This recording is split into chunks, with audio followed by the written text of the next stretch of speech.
¿A cuánto les gusta la prosperidad? A los que no, Señor, recibo esa prosperidad para mí. ¿A cuánto nos gusta la prosperidad? Por supuesto que a todos.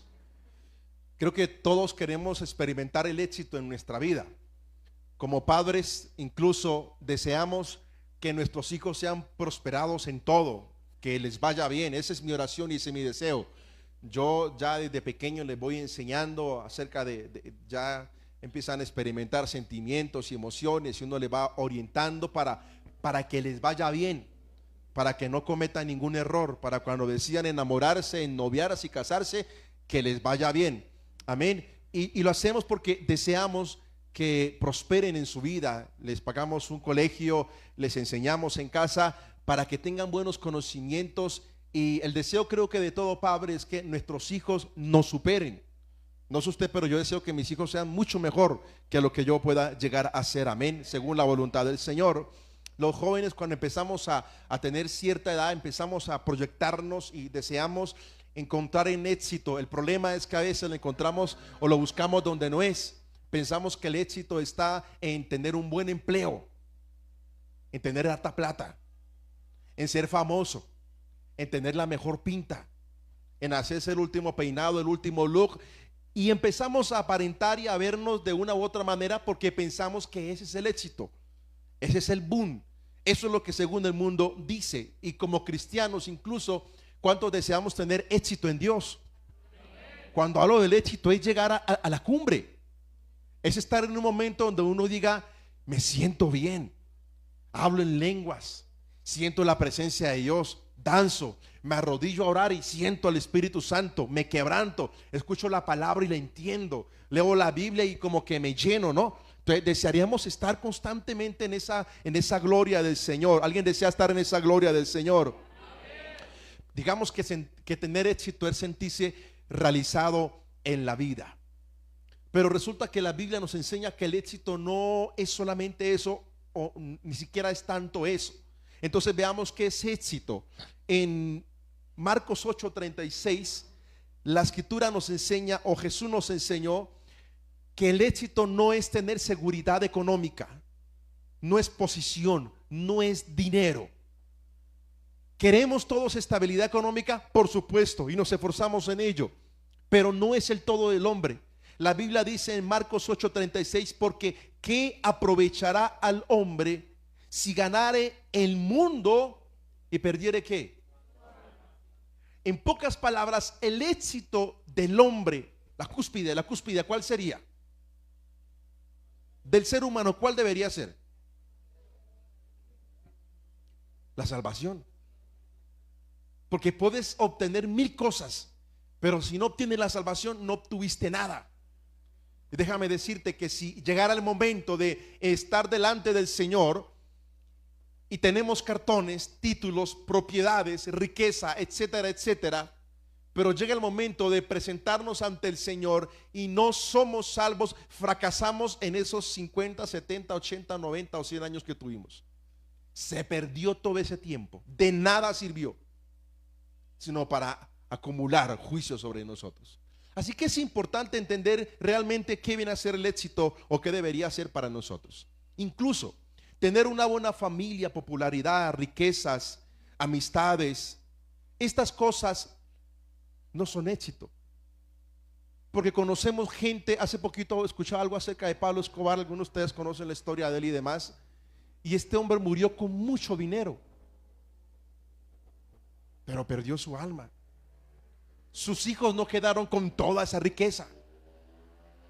Y conocemos familias, personas que tienen comodidad y demás, pero que no son felices, que no quieren llegar a casa donde está su esposa y sus hijos. Y no porque tenga problemas económicos, y no porque esté enfermo, sino porque no encuentra la felicidad en ello. Porque se da cuenta que ni siquiera la familia o tener algo estable logra llenarlo. Lo único que realmente nos puede llenar, ¿cómo se llama? El Señor Jesús. Voy a hacer una pregunta y solo medita en ella. ¿Qué tanto estamos buscando a Jesús? Si se supone que es lo único que nos llena. ¿Sabe qué hacemos? Generalmente lo dejamos de últimas en la fila y buscamos todo lo demás, y ya de último, cuando no hay nada que hacer, Ahí sí lo buscamos a Él, sabiendo que Él lo soluciona todas las cosas. Primera de Juan, capítulo 2, verso 17. Vamos a buscarlo allí.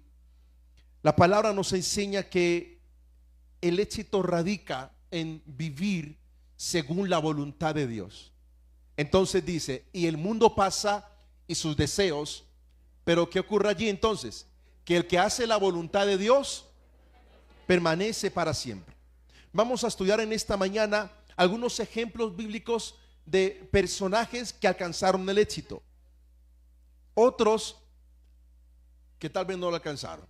Veremos las condiciones para alcanzar el éxito y luego resolveremos la pregunta de ¿por qué nos llega el fracaso?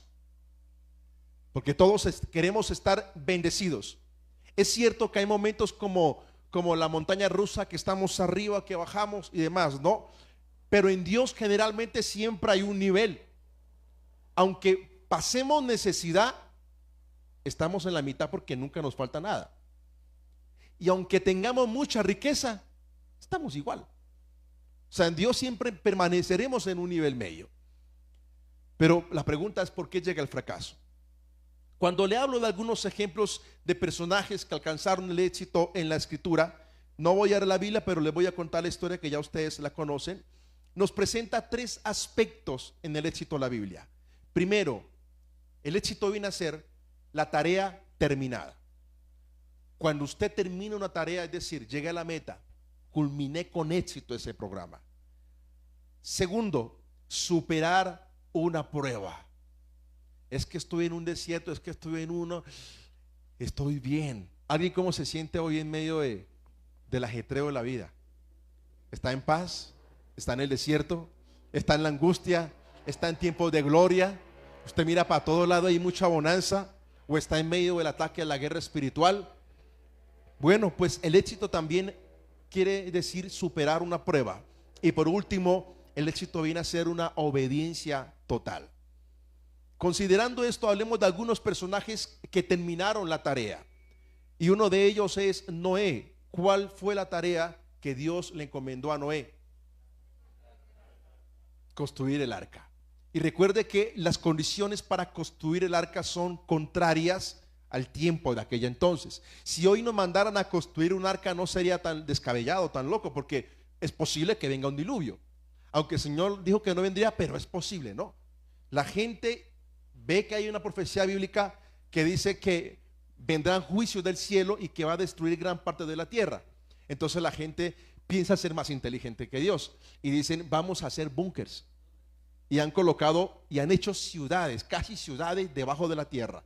Los millonarios, donde hay apartamentos, donde cae muchísima gente, donde hay provisión, donde hay de todo. Para eso ellos están invirtiendo su dinero para escapar, según ellos, de la ira de Dios. Pero Tesalonicenses 1, creo que 10, dice que el único que nos libra de la ira venidera se llama nuestro Señor Jesucristo. Ahora bien, la orden para Noé es construir el arca. Motivo, vendrá un diluvio. Durante 120 años aproximadamente, Noé predicó el evangelio para que no solamente él y su familia entraran al arca y fueran salvos, sino que muchos más entraran. Pero lo sorprendente es que durante todo este tiempo la Biblia registra que ni uno solo se convirtió.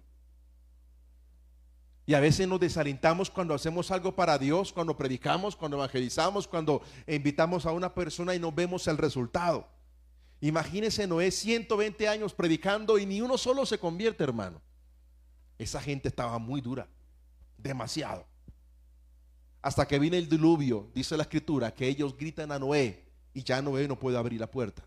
Entonces en Noé vemos que terminó la tarea porque construyó el arca a pesar de que todo estaba en contra. También encontramos a Josué. A Josué se le da la tarea que recibe de parte de Moisés y es: entra con Israel y posean la tierra de Canaán, distribuyan la tierra, porque esa es la promesa de Dios. Diríamos, bueno, ciertamente obtuvo la victoria. A veces parece, estos suenan nombres como sobrenaturales, pero la Biblia muestra en Josué que era un hombre débil, que tenía miedo. Tenía tanto miedo que la primera vez que Dios le habla a Josué para enviarlo a esa tarea, le dice 5 veces, esfuérzate. Josué, esfuérzate y sé muy valiente. Josué, mira que te mando que te esfuerces y seas valiente. Josué, esfuérzate, no temas, yo estoy contigo. ¿Por qué Dios tiene que repetirle tanto eso a alguien? Porque siente que no puede, que no es capaz. Llegará un momento en el camino donde dirá, no puedo con esto. Pero cuando llegó a ese momento del camino, recordó la palabra, esfuérzate y sé valiente. ¿Cuántos recibimos esa palabra del Señor? Así que Josué cumple con la tarea de conquistar Canaán y repartir la tierra prometida. Hay otro hombre llamado el rey David, que en medio de las conquistas y las guerras que él tiene, se encuentra con muchos templos. De allí sale el tema de que se construye un templo para Dios, porque Dios nunca antes había hecho un templo para él. Y entonces David llega a Jerusalén, encuentra su palacio hermoso y no hay un lugar para adorar a Dios. Entonces David propone en su corazón edificar una casa para Dios, un templo, y Dios le dice que no. Él muere y no puede edificar ese templo que él tanto quiso. Pero luego le deja una tarea a Salomón, que es su hijo, que edifique el templo. Y Salomón sí puede cumplir con esa tarea. Una enseñanza que nos deja aquí David es que hay tiempo para muchas cosas. Y a veces nos contaminamos tanto del pecado que esto nos roba o nos impide obtener privilegios de parte de Dios. David pudo haber construido el templo, pero Dios le dice que no, porque él había derramado mucha sangre. Le dijo, no tengo nada contigo, pero derramaste mucha sangre y no quiero que tus manos tan contaminadas levanten un templo para mí. Más bien lo va a hacer tu hijo y te permitiré el deleite de que tu hijo levante un templo. Y encontramos que Salomón terminó la tarea de edificar el templo, es decir, logró obtener éxito. Hay otro hombre llamado Juan el Bautista, al cual se le da la orden de parte del cielo que prepare el camino para el Mesías. Él no sabía quién era. Algo curioso del ministerio de Juan el Bautista es que es el ministerio más corto que hay en la escritura. ¿Cuánto tiempo duró? Le dejo esa tareita.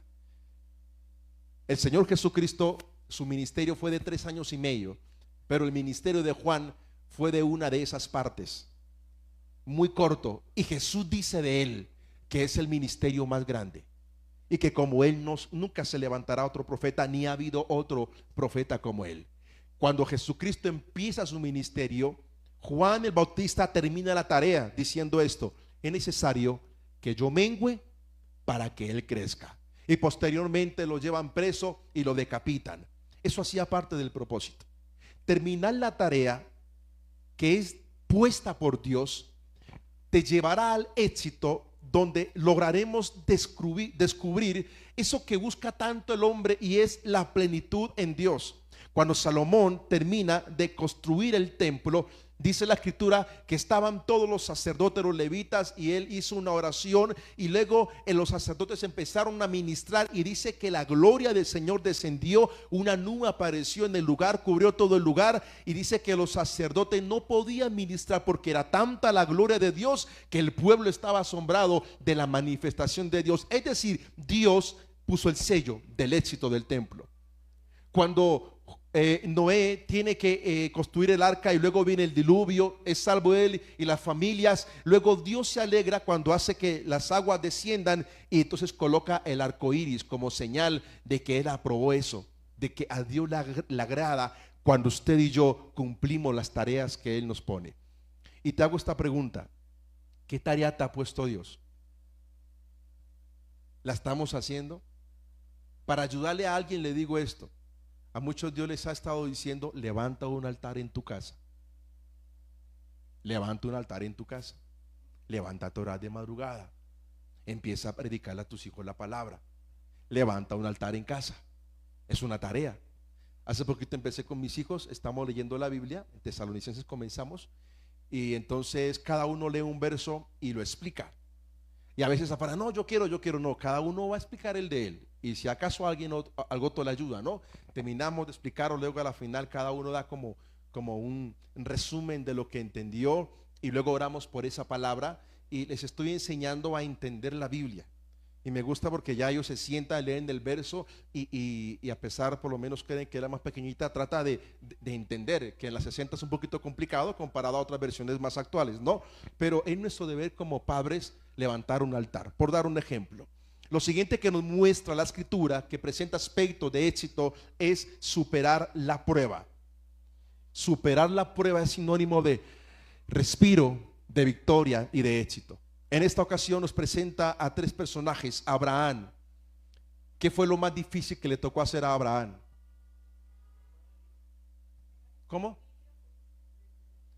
Entregar a su hijo en sacrificio para Dios. Después de esto, que él acepta a ofrecer a su hijo en silencio durante 3 días, tuvo que haber sido tremendo, al igual que Jesucristo tuvo que pasar por ese vía crucis, ¿no? Y entonces, cuando va a presentarlo a Dios el Padre y demás, usted conoce la historia que el Señor envió un ángel que le dice: ya no extienda la mano sobre tu hijo, me doy cuenta que eres obediente. Y posteriormente a Abraham no solamente se le conoce como el padre de la fe, sino que además se le llama el amigo de Dios. ¿Cómo nos llamaría Dios en esta hora? La Biblia tiene muchos apelativos para siervos de Él. A uno le dice siervo inútil, a otro siervo útil. A uno le dice hijo pródigo, a otro habla de un hijo orgulloso, y de uno dice: este es mi hijo amado en quien tengo complacencia. ¿Cómo podría hablar de Jesús, o cómo podría hablar Dios de cada uno de nosotros? Otro personaje que tenemos en la Biblia es José. Cuando estuvo en Egipto tuvo que soportar todo lo que vivió con tal de obtener la promesa que Dios le había entregado. A veces creemos que cuando Dios nos promete algo es fácil, y que Dios dijo: te voy a usar, y ya uno espera, bueno, Señor, a ver, ¿por quién oro? Para que se sane, para que sea libre y para que salgan los demonios, y esperamos que eso fluya así. Pero es una carrera, es un proceso. A los 17 años a José se le revela en 2 sueños que Dios lo iba a poner como jefe incluso de sus hermanos y de sus padres. Y no es sino hasta 13 años después, cuando cumple 30 años, que él está sentado en un trono, sus hermanos vienen y se inclinan ante él. Y entonces él recuerda ese sueño que Dios le había entregado. Pero para llegar a ese lugar tuvo que padecer muchísimo, pero siempre se mantuvo esperando en que aquel que prometió sería fiel en cumplir. ¿Cuántos creen que el que prometió es fiel en cumplir? También encontramos a una mujer llamada Esther. A ella se le pone una prueba difícil, y es que se le pone sobre los hombros la responsabilidad de toda la nación. Recuerde que cuando Mardoqueo es Amán es el enemigo, ¿cierto? Los de los que leen Biblia, Amán, ¿cierto? Amán hace que el rey Darío firme un edicto para matar a los judíos, y entonces luego se entera Mardoqueo de todo esto, habla con la reina Esther y le dice: Amán ha firmado un documento para que nos maten a todos. Y Esther se aflige, y entonces Mardoqueo le dice: no creas que por estar en el palacio vas a ser libre, porque incluso en el palacio te va a alcanzar la muerte. Así que si Dios te puso ahí es por algo, así que depende de ti que todos los judíos moramos o vivamos. Y la mujer dice: ok, está bien, dígale al pueblo que se metan en 3 días de ayuno por mí, y yo voy a orar a Dios, me presentaré ante el rey para que Dios sobre. Y la mujer se le pone una tarea fuertísima, una prueba, y era que sobre sus hombros ahora está el pueblo de Israel, que vivan o que mueran. Ya usted conoce la historia en la que ella se acerca ante el rey les tiende el báculo porque de lo contrario podía morir. Esta mujer le presenta, lo invita a cenar, le presenta esta ley que habían dictado contra el pueblo de Israel. Y lo curioso es esto, que entonces el rey Amán viene y se presenta ante el rey, le dice que lo perdone, pero ya el rey dice: no puedo hacer nada porque el edicto está firmado. Sin embargo, puedo firmar otro edicto, que todos los judíos se puedan defender. Es decir, los judíos donde estén, alicen su machete, su cuchillo, piedra, lo que sea, y defiéndanse, porque el que lo encuentre lo va a matar. Y la orden es: el que mata a un judío se queda con todo lo que es de él. Entonces imagínense cómo estaba la gente. Uy, ese judío allá que le tengo envidia, matémoslo, me quedo con ese carrito y nadie me va a decir nada. Entonces ese era el ambiente que había, ¿no? Pero resulta que luego llega, dice el rey, dice, necesitamos una persona que realmente nos haya ayudado en todo esto, y comienzan a investigar y ahí aparece Mardoqueo. Entonces el rey llega y dice, quiero que pongan a Mardoqueo como el segundo al mando. Seré yo como rey y será Mardoqueo. Lo voy a honrar porque una vez él me salvó la vida. Entonces se manda el edicto, y el edicto más o menos dice así: ordenamos que para la fecha tal que está establecido que tienen que matar a los judíos, se le permita a los judíos defenderse. Entonces los judíos se pueden defender y esperamos que su Dios los ayude. También informamos que Mardoqueo, que es judío, ahora es el segundo al mando del rey. Es decir, él es como el rey. Ese es el edicto. La gente lee el edicto y dice, bueno, se van a defender, y luego dice, no, esperen, porque es que un judío está de rey. Y si el hombre quiere mandar exterminar X pueblo, puede hacerlo, como lo hizo Amán. Así que nos conviene que no nos metamos con ellos. Y nadie pudo pelear contra los judíos. ¿Qué quiere decir esto, amado hermano? Que van a haber momentos de prueba en nuestra vida, pero cuando usted y yo creemos que Dios nos puso en un lugar por algo, Dios hará cosas maravillosas y sorprendentes. ¿Cuántos esperamos que Dios lo haga? Bueno, no sé usted, pero yo creo que Dios hará cosas grandes con nuestras vidas. Otro personaje que encontramos en la Biblia que tuvo que superar una prueba muy fuerte fue Job, y todos conocemos también la historia de Job. Estamos hablando del éxito, de cómo pasar un proceso termina en el éxito, en la bendición, en la libertad, en la restauración, en la visitación de parte del Señor. Y el caso de Job nos presenta que Job tuvo que esperar paciente la restauración de Dios para su vida. Una cosa es que yo esté pasando algo y que me lo merezca, que yo diga, no, yo la embarré aquí, no, ¿qué más da?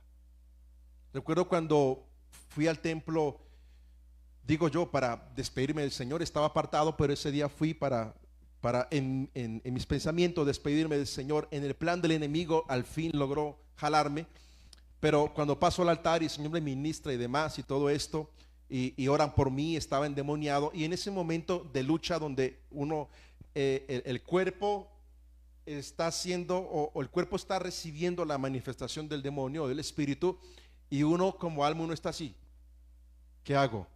No puedo hacer nada, tengo miedo, ¿no? Uno es consciente. Y recuerdo que yo estaba allí orando, y entonces como es una lucha y el demonio está ahí también dentro de uno y todo, ministrando todo eso, recuerdo que yo estaba allí y yo le dije a Dios, ¿sabe qué? Yo me merezco esto, yo me merezco la muerte, yo me merezco el infierno, porque yo he sido un pecador, porque yo he hecho esto, mientras el cuerpo está endemoniado.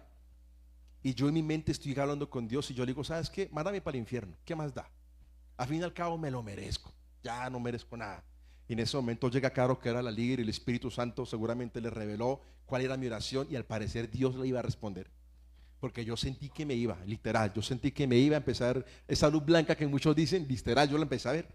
Y yo dije, yo me sentí que me iba, cuando de repente siento la voz de Caro por allá que retumba, me dice, no seas cobarde, Dios te llamó, tanto tiempo que he orado por ti para que Dios te liberte, y ahora vienes a rendirte, no sé qué, pídele a Dios perdón, humíllate y no sé qué. Y yo, está bien, Señor, ten misericordia, y empecé a orar a Dios que tuviera misericordia, y bueno, el Señor me hizo libre, ¿no? Pero cuando uno pasa por momentos críticos y uno la debe, uno dice, pues ¿qué más da?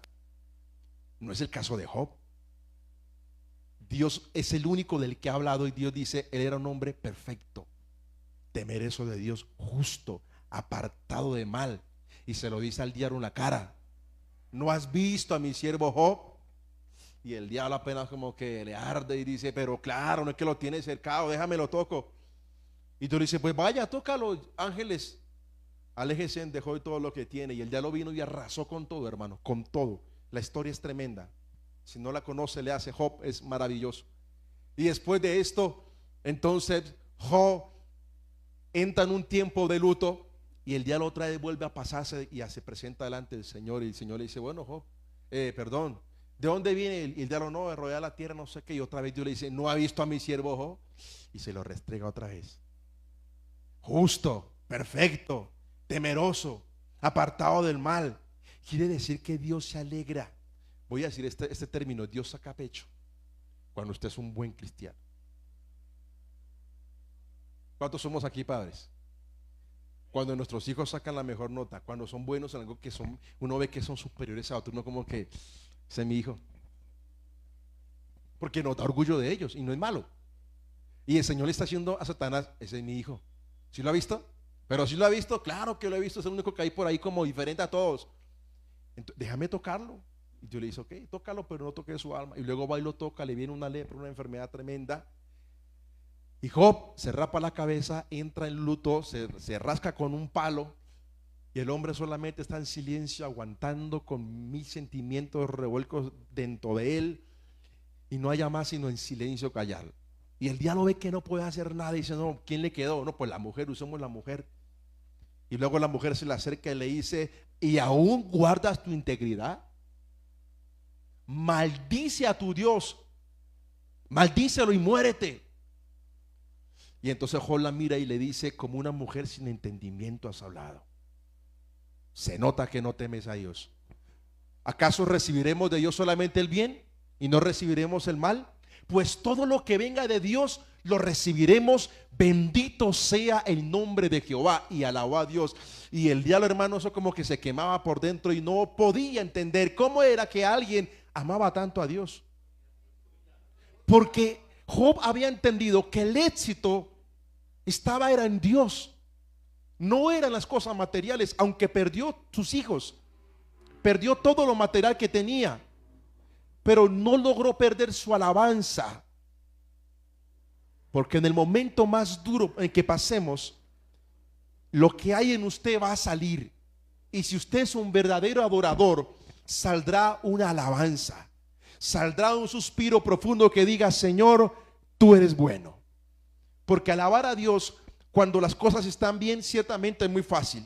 Pero cuando todo está en contra, que usted pueda levantar sus manos y adorar a Dios, eso es otra cosa, hermano. ¿Alguien puede levantar sus manos y adorar al Señor?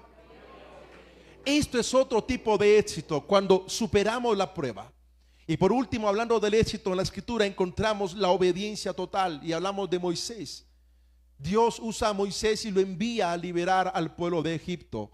Recuerden que aunque Moisés tuvo ciertas capacidades, Dios tiene que humillarlo a no más dar. Porque Moisés nace siendo hebreo, pero luego se convierte en un judío adoptado. Y no cualquier, perdón, no judío, sino egipcio. Y no cualquier egipcio, sino que se convierte a futuro en un faraón. Tiene identidad de faraón. Los faraones eran dioses. Para aquel tiempo ellos se consideraban dioses y los pueblos los adoraban como si fuera un dios. Sacrificios y demás y todo aquello, ¿no? Pero después de eso, que él comete el asesinato y luego huye.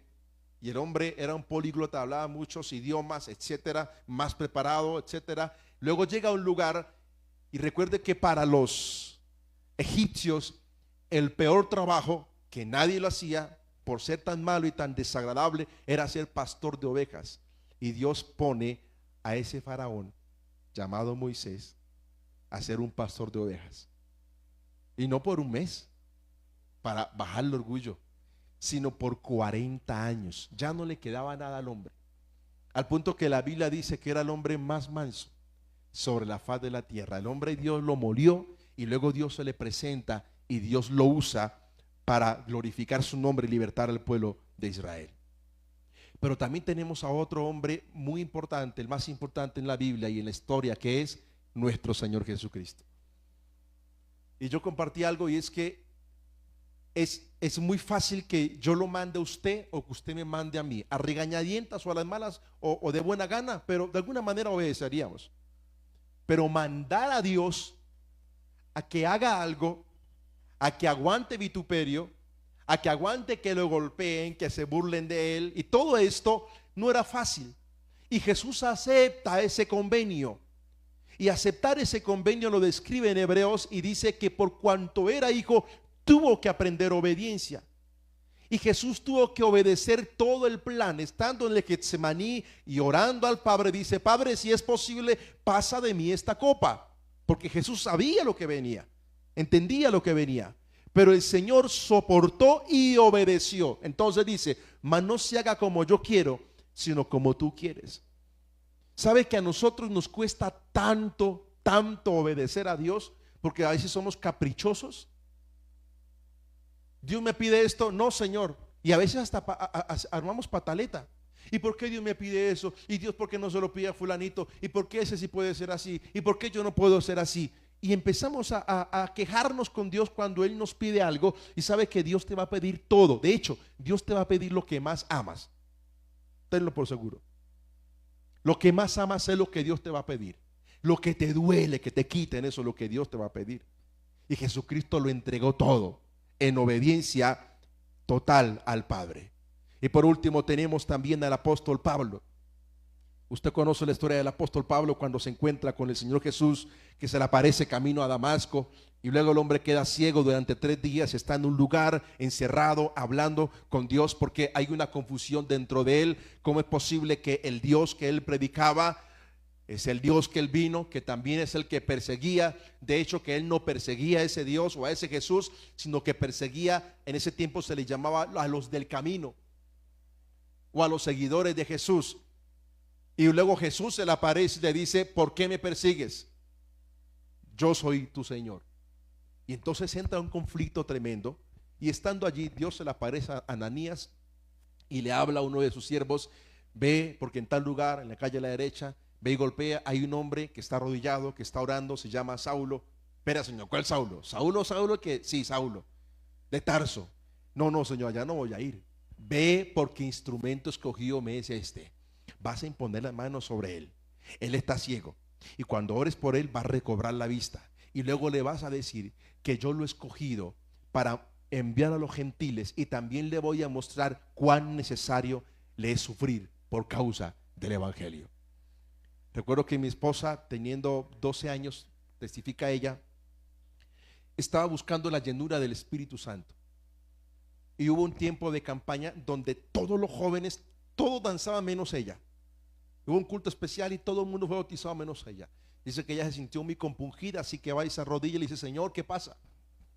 ¿En qué estoy mal? ¿Qué he hecho? A ver, se pone a hacer cuenta. No, estoy bien, estoy consagrada, estoy buscando de Dios. 12 años, ¿qué maldad puede tener uno en esa edad? No, hay unos que sí, pero en el Señor no tanto. Y el Señor empieza a hablarle y Dios le dice: entrégame a tu mamá. Y ya le dice: Señor, pues te la entrego. Y dice: no, entrégamela. Y Dios comienza a ministrar allá internamente, y resulta que el Señor le había dicho que la mamá sería mártir. Ella se imaginaba que iba a ser mártir como literal, de físico, de muerte y esa. Pero el Señor la hablaba en cuanto a sufrimiento de ministerio. Y ella peleaba con Dios y le decía: yo no acepto que mi madre vaya a ser mártir. Y luego dice que después entendió la voluntad de Dios, aceptó la voluntad de Dios, le entregó ese sentimiento a Dios, aceptó que esa era la voluntad de Dios, y vino el Espíritu Santo y la llenó. ¿Qué cosas estamos colocando para impedir que venga el Señor sobre nosotros? ¿A qué nos estamos aferrando para impedir que Dios cumpla en nosotros su propósito? Porque posteriormente Saulo, que es Pablo, testifica de su trayectoria en la vida cristiana, y él dice: yo soy como un abortivo. A mí fue el último en que se me apareció Jesús. Yo soy el menos de los apóstoles, aunque he hecho más que todos los apóstoles juntos. Y he predicado, y a causa del evangelio me han apedreado, me han metido en cárceles, me han, ¿cómo se llama eso? Latigado. Me han estado delante de jueces, delante de reyes. He sufrido de todo lo que la gente podría imaginarse. Pero me gusta porque Pablo entiende esto y dice 2 cosas. Uno, dice: si llego a morir, estoy feliz porque terminé mi tarea. Jesús me dijo que tendría que sufrir por él, y valió la pena sufrir por él. Así que si llego a morir, llegará el éxito. Así que me despojo de todo. Si estoy vivo, viviré para agradar a Dios. Y si todo lo que yo tengo y lo que yo sé me estorba, entonces todo lo tomo por basura. Pero también dice, en medio del sufrimiento, él dice: entiendo que esta leve tribulación, que estoy seguro que ninguno de los que estamos acá, ni siquiera juntos, podríamos decir que hemos sufrido lo que Pablo sufrió. Y Pablo, estando en esa condición, él dice: esta leve tribulación no se compara al peso de gloria que Dios ha destinado para los que le amamos y le esperamos. ¿Cuánto le esperamos y le amamos a él? Amén. Así que todo lo que haga de la mano de Dios, por imposible que parezca, Dios te dará victoria y te prosperará en todo lo que hagas. ¿Cuántos queremos que Dios nos dé prosperidad y bendición? Estos personajes nos enseñan que cuando hacemos la voluntad de Dios, nuestro final será un final de bendición. A veces la gente afuera considera que el final de bendición son muchas riquezas. El pastor Luis M. Ortiz, que muchos hemos escuchado y testificado acerca de él, cuenta su biografía, que él terminó con lo básico. A pesar de tener muchas posibilidades de economía, él no se aferraba a nada, todo lo daba a la obra misionera, a los pobres, lo enviaba para ayudar a los pastores y se despojaba de todo, porque él no quería tener riquezas en la tierra, sino riquezas en el reino de los cielos. Allí está el verdadero éxito, hermano. Ahora quiero que veamos por segundo punto cuáles son las condiciones para alcanzar el éxito. Y hay 3 condiciones que considero muy importantes. Primero, confiar en Dios. Segundo, obedecer a la palabra de Dios. Y tercero, reconocer la mano de Dios a favor nuestro. El capítulo 3, estamos en Proverbios, verso 5. Acompáñeme allí, por favor. Proverbios capítulo 3, verso 5, hermano Ricardo, léalo, por favor. Proverbios 3, verso número 5.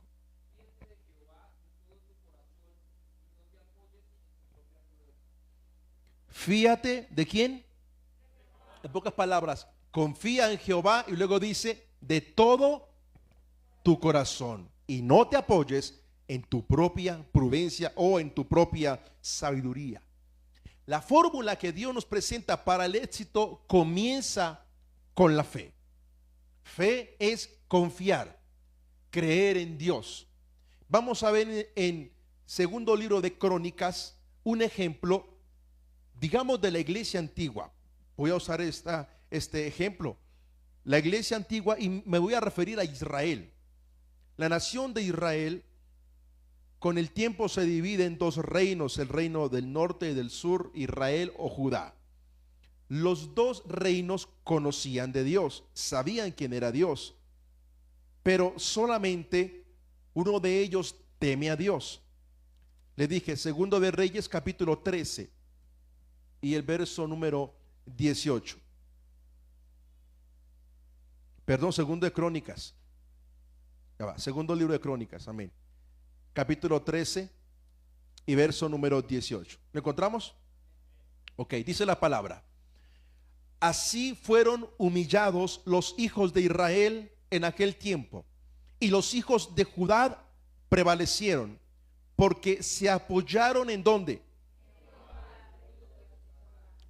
Está diciendo que los hijos de Israel fracasaron, no obtuvieron éxito, mientras que los hijos de Judá obtuvieron victoria, vencieron. ¿Por qué? Porque se apoyaron ¿en quién? En Jehová, el Dios de sus padres, que era el mismo Dios también de Israel. Es decir, en la misma congregación pueden venir la bendición de Dios sobre algunos y sobre otros no. ¿Por qué unos son más bendecidos que otros y a la final estamos a la par? Y la razón en esta ocasión principalmente es confianza en Dios. El capítulo 20, más adelante, acompáñenme, capítulo 20, verso número 20. Ahora el rey dice lo siguiente: y cuando se levantaron por la mañana, salieron al desierto de Tecoa, y mientras ellos salían, Josafat, estando en pie, dijo: oídme, Judá y moradores de Jerusalén. Lea conmigo esta parte, por favor. Creed en quién. Y estaréis ¿qué? Creed en sus profetas. Por un momento traiga a su mente alguna palabra que Dios le haya entregado. Puede ser a través de la escritura, una palabra que Dios le habló. Puede ser a través de un sueño o una visión, o a través de la profecía. Una palabra que Dios le haya entregado. Considerando eso, el rey le está diciendo al pueblo: creamos en Dios y estaremos seguros. Si algo tenemos inseguro en la vida es el día de mañana, que no sabemos cómo va a estar. Alguien puede hacer mil planes. Mañana vamos a mercar, mañana vamos a comprar esto, mañana negociaremos, mañana haremos esto. Y es posible que mañana no tengas un centavo. Es posible que mañana se desbarate toda tu economía. De la nada. Hace poquito hablaba con una hermana y me contaba acerca de que tuvo que hacerse algunos exámenes que le costaron como $1.000.000. Y yo analizaba todo eso y escuchaba y yo decía, wow, tremendo el gasto, ¿no? Y por otra parte yo decía, si la gente entendiera el valor de la sanidad, seríamos más agradecidos. Pero si algo somos es desagradecidos. Porque a cuántos de nosotros Dios nos ha hecho milagros físicos, económicos, de restauración, de sanidad, de salvación, y preguntamos, ¿alguien tiene algo que decir de que Dios haya hecho? Y todos, no, creo que Dios ha hecho algo, pero no sé qué ha hecho Dios. Y nadie tiene testimonio, no tenemos nada para glorificar a Dios, no hay nada que testificar. Y estoy seguro que a todos aquí Dios con nosotros ha hecho cosas grandes y maravillosas, amén. Ahora bien, el profeta, el rey le está diciendo, creed en Jehová vuestro Dios y estaréis seguros. Y luego dice, creed a sus profetas, a lo que Dios les ha hablado, les ha prometido, y seréis entonces ¿qué? Prosperado. La palabra prosperado también se traduce como éxito. Tendréis éxito. ¿Quieres ser prosperado? Creámosle a Dios, hermano. No me crea a mí, créale a la palabra del Señor. No le crea a aquel que le impuso las manos, créale al Espíritu Santo que le habló, y estoy seguro que Dios cumplirá lo que le ha hablado, amén.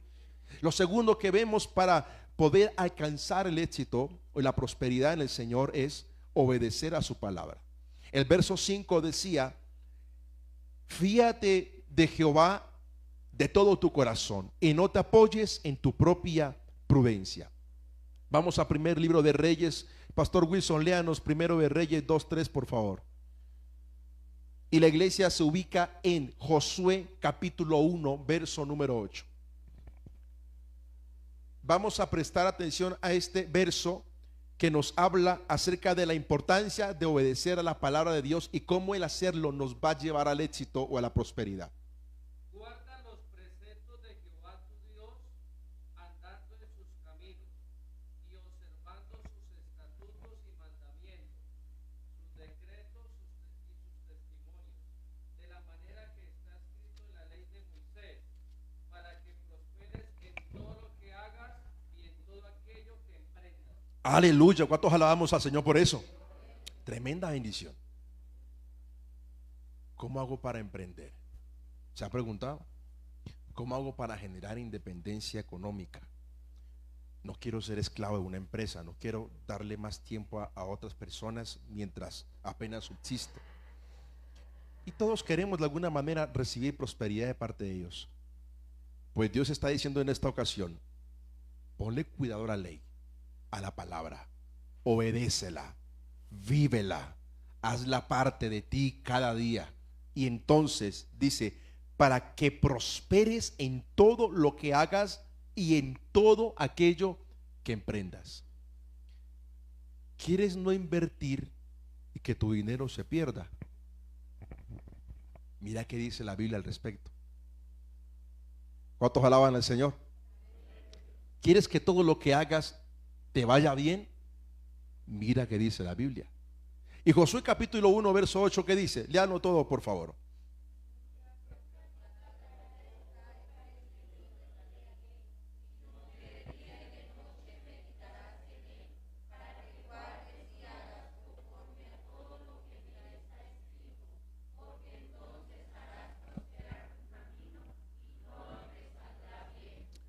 ¿Cuántos bendicen a Dios por ese verso también maravilloso?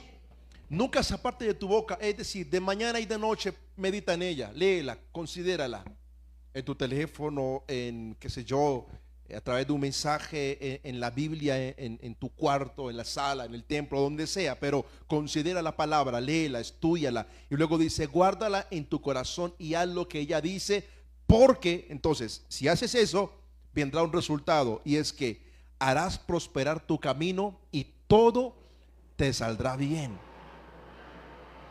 ¿Sabe que la gente sin Dios se arriesga esperando atinarle? Y muchos han fracasado y han tenido pérdidas asombrosas Pero la Biblia dice que si tú temes a Dios, guardas su palabra y haces lo que dice en ella, todo lo que hagas, todo te saldrá bien. No habrá inversión que no sea ganancia, siempre y cuando obedezcamos el consejo de la palabra de Dios. Hay muchos que han fracasado en su matrimonio, que han fracasado en su economía, incluso que han fracasado en la toma de decisión de irse de un lugar a otro, ya sea por vivienda, incluso ya sea de congregación. Y han fracasado no porque se arriesgaron, sino porque no obedecieron a la palabra del Señor, sino que más bien siguieron sus propios consejos, sus propios caminos. Hace mucho hablaba con una familia que tomaron la decisión de cambiarse de propiedad, y recuerdo que cuando piden el consejo, oramos a Dios, y la palabra del Señor es: no lo hagas, no es el tiempo, no es la voluntad de Dios. Pasan los años, bueno, pasó un año después de haberse ido y descarriados en cantinas, en bailes, en pecados, vueltos nada. Y yo desde por acá, yo veía a ellos, qué triste, estando aquí en el templo sirviendo, y de repente el diablo los devoró por una mala decisión, por no haber aceptado un consejo, porque querían obtener algo más que no era el tiempo de Dios. Y no estoy diciendo que si el pastor te dice algo tienes que obedecer al 100%, te digo, ve a la palabra. Y si la palabra te confirma, si Dios te da paz, hazlo. Pero si no es de Dios, ten cuidado, porque tal vez no te pueda ir bien. La Biblia nos da una perspectiva de cómo Dios ve la vida.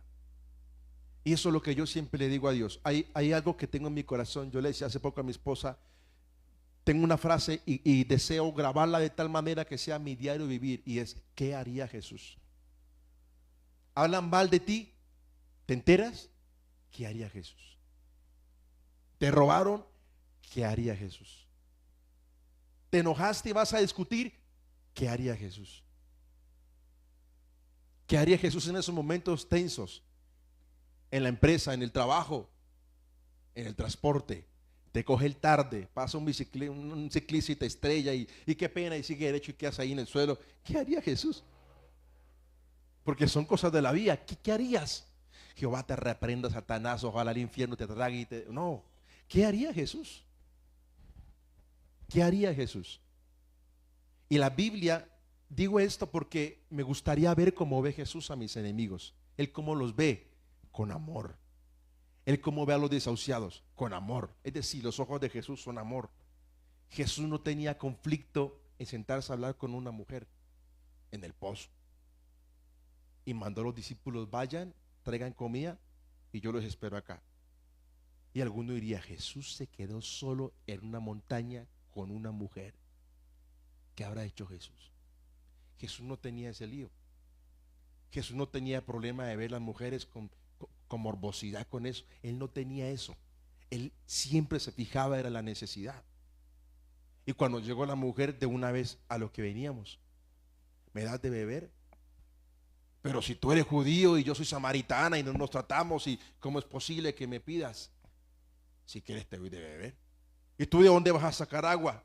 Yo tengo un agua que si te la tomas nunca más tendrás sed. ¿De cuál agua me estás hablando? Bueno, ¿dónde está tu esposo? No tengo esposo. Tienes razón, has tenido 5 esposos y con el que vive no es tu esposo. ¿Y tú por qué sabes eso? Y comienza Jesús a hablarle y comienza a ministrarle, y esta mujer dice: tú eres el Cristo. Escucha esto: el Padre le reveló a Pedro que Jesús era el Cristo, y Pedro andaba con Jesús. Y esta mujer de la nada dice: creo que tú eres el Cristo. Tú eres el Cristo. Y Jesús dice: sí, soy el Cristo. Déjame, tengo que avisar esto a la gente. Y la mujer se fue y de una empezó a predicar.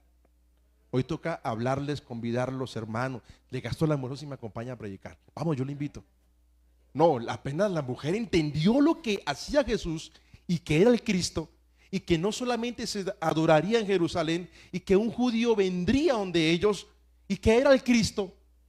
Esa mujer no podía con el gozo y se fue y empezó a predicar a todo el mundo ese Jesús. Entonces la pregunta es: ¿cómo ve Jesús? Y yo le digo a Dios: Señor, yo quiero ver como tú ves. ¿Quieres saber cómo ve Jesús? ¿Cómo hacemos? ¿Cómo sabemos cómo ve Jesús las cosas? Lea la Biblia. ¿Quieres saber que una decisión que vas a tomar viene de parte de Dios? Lee la Biblia. Sencillo, es que se nos dificulta tanto, pero aquí está toda la verdad. Te voy a dar algunas cosas que hacen parte de cómo Dios ve las cosas y las encontramos en la Escritura. El Salmo capítulo 119, si desea, por favor, búsquelo. Salmo capítulo 119. Búsquelo, por favor, y compártelo con el que está a su lado. Si no tiene Biblia, compártala con él. Si tiene la Biblia guardadita, dígale, hermano, desempólvela. ¿Estamos allí? Ok, Salmo capítulo 119, verso 99. La Biblia nos enseña que al leerla, al estudiarla, nos trae sabiduría, nos da sabiduría. ¿Quién lo lee, por favor? Cualquiera que lo lea. 119, 104.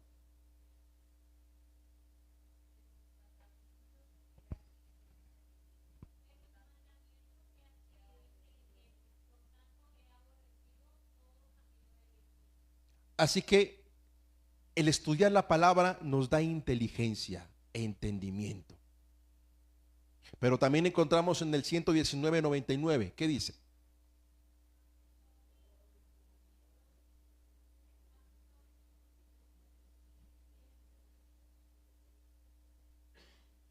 Bueno, veo que muchos están en ayuno hoy. Leamos todos, fuerte, todos. A ver, más.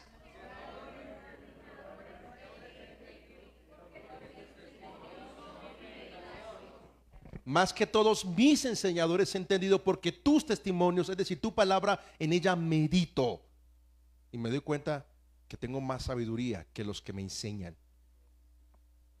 Y no a manera de orgullo, sino a manera de agradecimiento a Dios. Leer la Biblia te trae luz.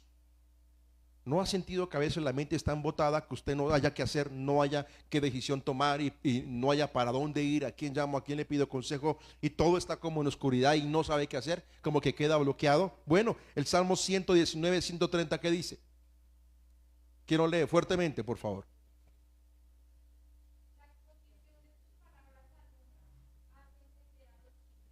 La exposición de tus palabras alumbra. Cuando habla de las exposiciones, cuando yo escucho la predicación, me da luz. ¿No le ha pasado que viene y usted escucha la predicación y eso es lo que yo necesitaba saber? Eso, por eso es que estoy pasando por esto. O sea que debo de actuar de esta forma. La exposición de tu palabra alumbra. Pero también cuando yo expongo la palabra a otra persona, también me alumbra a mí. Entonces les pregunto, ¿no le ha pasado que usted aconseja a una persona y usted mismo se está aconsejando? Y uno como que, uy, esto está bueno, sigamos aconsejando. Y Dios le permite una sabiduría, pero cuando aconsejamos según la palabra del Señor, a veces me ha pasado, muy pocas veces, pero me ha ocurrido de vez en cuando. Les confieso que algo aquí, pastor, que si yo hablo con alguien y aconsejo y demás, y luego yo también digo, uy, esa consejería estuvo buena. O sea, me gustó, me sentí bien como pastor habiendo dado ese consejo. ¿Pero por qué me siento bien? Porque le dije lo que dice la palabra. Gracias a Dios no me he sentido frustrado como que, uy, ¿será que la embarré? ¿Será que la aconsejé mal? No, eso como que estuvo mal. No, cuando tú lees la palabra y aconsejas con la palabra, hermano, ese consejo es seguro. De pronto yo me equivoqué citando los versos, pero la palabra va a llegar y va a hacer su efecto, amén. Luego tenemos también que en Romanos 10, 17 dice, así que la fe viene por el oír, y el oír por la palabra de Dios. Leer la palabra trae fe. ¿Recuerdan cuál es el primero de las condiciones para alcanzar el éxito? Confiar en Dios, tener fe. ¿Y cómo obtengo la fe? Lee la Biblia. Cuando empiezas a leer la Biblia y ves ese Jesús que te digo que dice la Biblia, hombre, yo tengo esperanza. Si una mujer sorprendida en adulterio merecía ser apedreada y la trajeron para ser apedreada, y Jesús dice, no la apedreen, o no es que lo dice, pero dicen, ni yo te condeno, ve y no peques más. Y Jesús tuvo misericordia. Si un hombre que estaba lleno de lepra y tenía que caminar lejos, y si se acercaba y venían personas, tenía que gritar, soy leproso, soy leproso, soy leproso, y la gente se alejaba de él. Y este personaje está allí y se postra ante Jesús y le dice, Señor, si quieres, sáname. Y Jesús le dice, claro que quiero, y lo toca. Nadie podía tocar un leproso. porque inmediatamente quedaba contaminado. Y Jesús lo tocó y al instante la lepra le dejó y el hombre empezó a mirarse. Si tenemos un Jesús tan bondadoso y tan misericordioso, ¿acaso no será o no hará lo mismo con usted y conmigo? Yo creo que sí, amado hermano. Leer la Biblia nos trae confianza en Dios, nos trae seguridad. Muchas veces nos hemos sentido que somos indignos de Él y vamos a la Biblia y Él nos da una palabra de fortaleza, nos da una palabra de que hay esperanza y eso nos anima a continuar el camino del Señor. No hay éxito, amado hermano, si no aplicamos la palabra de Dios en nuestras vidas. Tenlo por seguro. Si tomas decisiones sin la palabra de Dios, no creas que te va a ir bien. Te estás arriesgando. Te estás arriesgando. Lo tercero, reconoce la mano de Dios. El verso 6 que leíamos de Proverbios 3 dice: reconócelo en todos tus caminos y Él enderezará tus veredas. Cuando yo reconozco a Dios en mi vida, yo tengo paz siempre. Siempre. Me toca pagar mañana el recibo y no tengo dinero hoy, tengo paz. Cuando yo reconozco a Dios en mi vida, porque sé que Él es mi proveedor.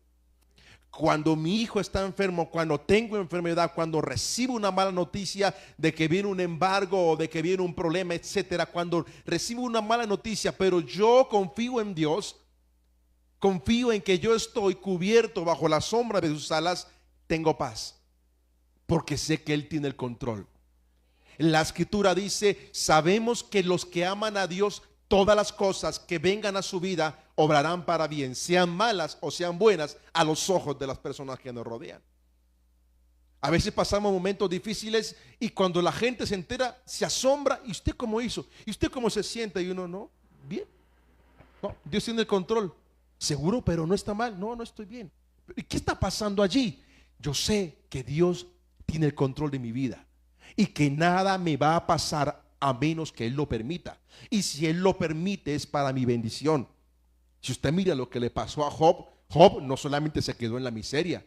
La Biblia dice que Dios le dio mucho más de lo que había perdido y que las hijas y los hijos de él eran los más hermosos sobre la faz de la tierra. Y que el gozo que tuvo Job era mucho mayor, porque antes Job dice luego: de oídas te había oído, pero ahora mis ojos te ven, ahora sé quién es Dios. ¿Cuál es el éxito entonces en la vida de Job? Conocer a Dios. Mira que Dios le quitó algo y luego se le devolvió mucho mejor. Pero durante ese proceso Job mantuvo su confianza en Dios. No perdió lo más valioso, que era su fe en Dios. Por eso el diablo se enojó, porque Job no negaba a Dios. Y Dios se sentía orgulloso al decir: ¿no has visto a un hombre como mi siervo Job? Qué bueno que Dios pueda decir: ¿no has visto a un hombre como mi siervo Fernando? ¿Cuántos alaban a Dios? Que Dios pueda decir su nombre: ¿no has visto una mujer como mi sierva? Hay muchas cosas que ocurren en el mundo espiritual que usted y yo no las sabemos. Usted no se imagina cuántos ángeles batallan a diario para defenderlo a usted y para defenderme a mí. De cuántos accidentes Dios nos ha librado. Es una locura, pero los ángeles están puestos al servicio nuestro. Y los ángeles son superiores a nosotros. Y Dios los ha puesto para que cuiden de nosotros, para que nos traigan la palabra del Señor, para que nos ministren. Dios ha hecho cosas grandes con nosotros, hermano, y no porque la merezcamos, sino por su bendito amor y por su bendita gracia. Cuando usted y yo estamos en la mano de Dios, la ansiedad no tiene cabida en nosotros. Y Dios cambia nuestro lamento en gozo, en baile. Qué bonito es que la iglesia pueda reflejar el gozo que ha recibido del Señor. Si confiamos en Dios y obedecemos a su palabra y le reconocemos en nuestros caminos, seremos prosperados. Entonces, pon tu confianza en Dios sobre todas las cosas. Lee la palabra y obedece la palabra. Reconoce a Dios en todo lo que hagas y en todo lo que Él hace por ti. Alábalo en medio de todo eso y estoy seguro que todo lo que venga de ahí para allá será la prosperidad del Señor. No porque lo digo yo, porque el Señor mismo lo dijo. Si yo lo hubiese dicho, bueno, ¿qué más da? De pronto hay suerte en ello. Pero si lo dice el Señor, hermano, crea que hay seguridad en ello. Amén. ¿Cuántos creemos que Dios desea bendecirnos, iglesia? Ahora veamos por qué el fracaso. ¿Por qué viene el fracaso? La respuesta a por qué me ocurre tal cosa. Entendemos que Dios permite algo en Job, según su voluntad. Pero veamos por qué el fracaso en muchas ocasiones. Números capítulo 14, verso 40 al 45. Les había dicho que una de las condiciones para alcanzar el éxito es obedecer a la palabra de Dios. Ahora les pregunto, a manera de antónimo, ¿qué pasa si no obedecemos a la palabra de Dios? ¿Qué dicen ustedes? ¿Qué creen que pasa? ¿Habrá fracaso? Si no obedezco a la palabra de Dios, ¿qué me viene? Póngale la firma que viene fracaso. Le dije Números 14, 40 al 45. Y se levantaron por la mañana y subieron a la cumbre del monte, diciendo: henos aquí para subir al lugar del cual ha hablado Jehová, porque hemos pecado. El pueblo peca ante Dios, Dios se enoja contra ellos y Dios dice: no voy a apoyar al pueblo porque están rebeldes, porque no me obedecen a mi palabra. Listo. Y luego el verso 41. Entonces Moisés les dice: ¿por qué quebrantáis el mandamiento de Jehová? Esto tampoco os hará bien. Primero desobedecen a Dios y luego Dios les dice: no vayan a luchar, porque no estaré con ustedes. Y ellos en el verso 42 dice: no subáis, porque Jehová no está en medio de vosotros, no seáis heridos delante de vuestros enemigos, porque el amalecita y el cananeo están allí delante de vosotros, y caeréis a espada. Pues por cuanto os habéis negado a seguir a Jehová, por eso no estará ¿qué? Y en el verso 44 dice: sin embargo, ¿qué hicieron? En subir a la cima del monte y pelear contra los adversarios. Dios les dice: por cuanto desobedecieron tal cosa, no estaré con ustedes. Luego viene una guerra y entonces dicen: vamos a la guerra. Y Moisés les dice, les aconseja: no vayan, porque Dios no está con ustedes, y si van, se van en desobediencia y no les va a ir bien. Y dice que se obstinaron en ir y fueron a la guerra. El verso 45: y descendieron el amalecita y el cananeo que habitaban en aquel monte, y los hirieron y los, ¿qué pasó? Fracasaron y los persiguieron hasta Horma. Si Dios no va con nosotros, fracaso seguro. Seguro, seguro, seguro. Moisés lo entendía. Moisés lo vivió. Más adelante el pueblo sigue pecando, Dios se cansa del pueblo y Dios le dice: Moisés, avanza con el pueblo y ahí vamos a ver cómo lo hacemos. Y Moisés le dice: no, Señor, si tu presencia no va conmigo, no me saques de este lugar, porque no me voy a mover, porque he visto y he aprendido que si tú estás conmigo, nadie me puede hacer frente. Pues cuando estaba en la guerra contra los amalecitas, levantó las manos y Dios le dio victoria, extendió el báculo y se abrió el mar en dos. Oró y aparecieron codornices y vino maná del cielo. Le habló a la roca y salió agua. Y me di cuenta que cuando el pueblo anduvo sin ti, le fue mal. Así que si tu presencia no va conmigo, no me saques de aquí, porque no voy a ir. Y Dios le dice: está bien, avanza y yo voy contigo. Caminar sin el respaldo de Dios, sin la presencia del Señor, hermano, es fracaso seguro. Por muy buena que parezca la oferta, es fracaso seguro. Por muy bueno que se vea, es fracaso si no vas con Dios. Lo que yo le digo a los hermanos muchas veces cuando toman una decisión, alguna familia tuvo que viajar a Estados Unidos, se fueron allá, están bien. Lo primero que les dije: hermanos, llegue y lo primero que hagan es busquen una iglesia de sana doctrina y congréguense. Están contentos, el Señor les hizo llamar al ministerio, están allá trabajando y bueno, Dios ha sido bueno con ellos. Job capítulo 5, verso número 12. Vamos a ir allí rápidamente. Job capítulo 5 y el verso número 12. Estamos viendo razones por las cuales viene el fracaso. Una de ellas es por desobedecer a Dios. La segunda es porque Dios mismo se encarga de frustrar los planes de los injustos. Dice la escritura, Job 5:12, que frustra los pensamientos de los astutos para que sus manos no hagan nada. Si la intención mía para hacer algo es una mala intención, Dios mismo se encargará de que me vaya mal. ¿Se acuerdan de Balaán, que la intención de ir a profetizar era por dinero? Y Dios mismo le estorbó. De tal manera le estorbó que un ángel se paró en la mitad y este no entendía, era más terco que la mula, y la mula se entendió. Y entonces la mula se ahorillaba y el hombre enojado le pegó a la mula porque lo golpeó contra el borde de una roca que había allí. Entonces el asna le habla: todo este tiempo he estado contigo y siempre me he portado bien, nunca te he llevado la contraria, y ahora que te llevo la contraria, lo primero que haces es pegarme. Y este se queda mirando a la burra y le dice: pues ¿para qué eres terca? Anda que te estoy mandando. Y la burla, el asna o la burra se queda ahí quieta y lo aprieta durísimo, cuando es que Dios permite que el hombre vea. Y entonces mira y hay un ángel con una espada en la mano listo para moverla. Y eso era quitarle la vida. Entonces ahí sí se dio cuenta y echó para atrás y: Señor, ten misericordia. Entonces Dios va a estorbar todas las cosas que usted y yo hagamos que tengan una mala intención. Recojamos un mercado para bendecir a un hermano y luego yo me cojo la mitad. Pues no vas a recoger nada. Porque mire la intención cuál es. Recojamos una ofrenda para visitar a fulanito y tal cosa, y yo me cojo una parte. Pues Dios no va a permitir que recoja nada. Porque Dios está mirando, o sea, Dios va a impedir, a frustrar todo plan que yo planeé sin la voluntad de Dios o sin que Él sea glorificado. Hagamos un negocio, tal cosa, y hagámoslo así, y yo voy a ganar allí una tajadita.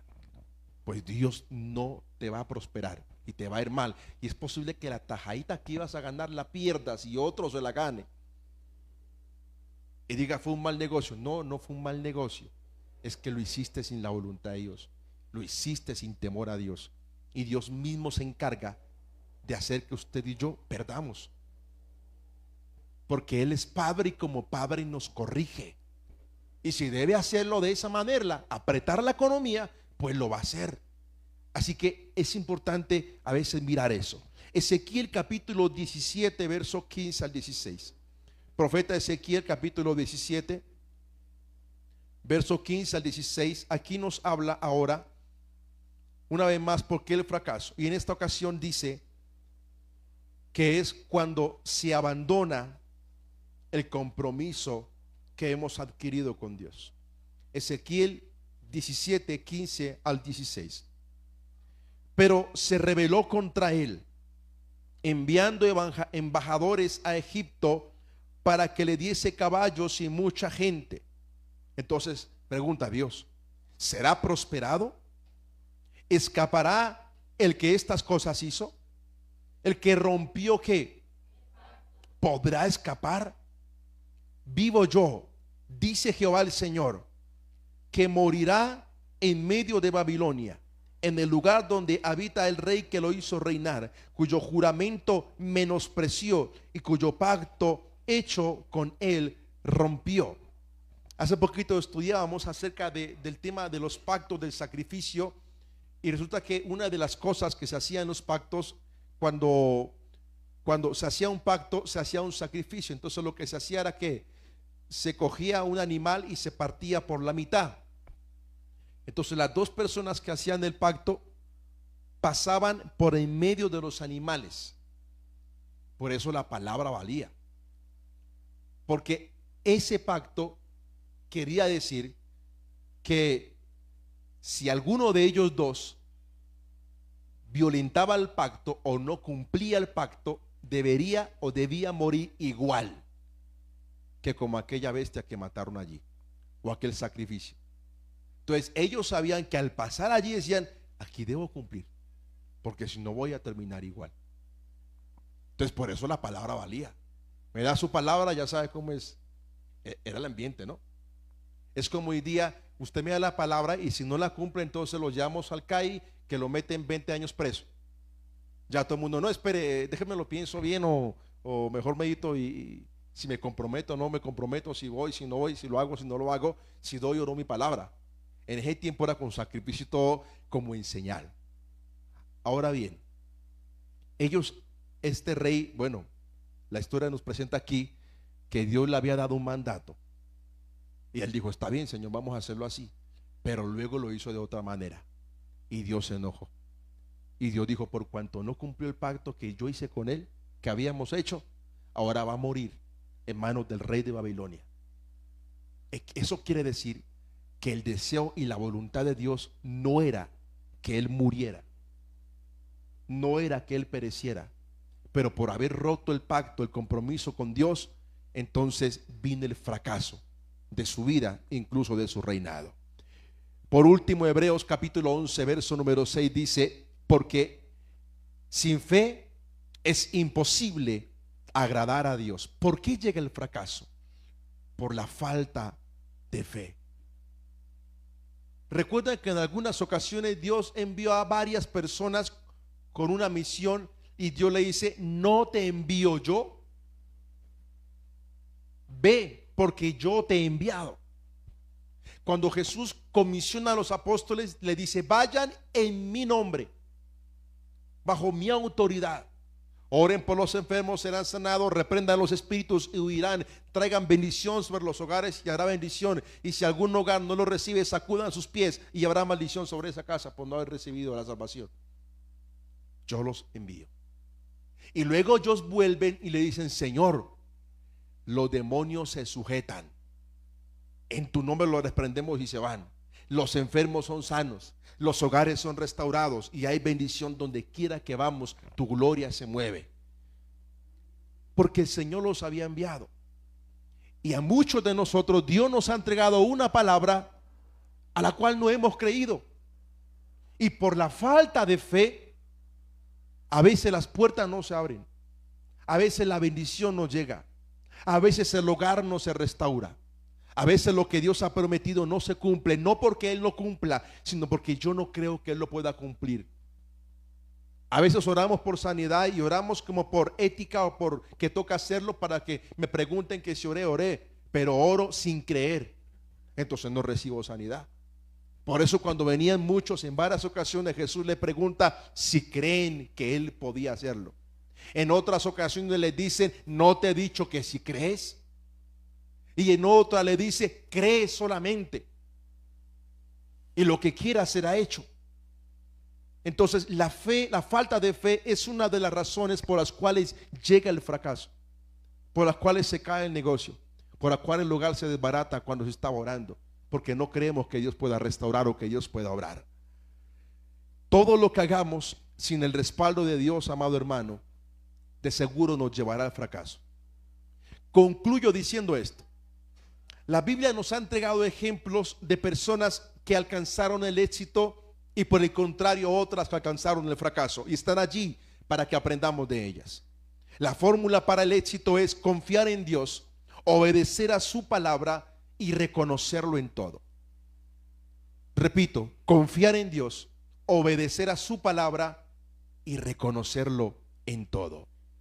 Así que el éxito de todo está en Dios y no en nuestros propios pensamientos. Dios está esperando que la iglesia se levante, pero que le crea a Él. Que se levante un pueblo que crea que el Dios que prometió visitación lo va a hacer. Analice usted con eso y con eso termino.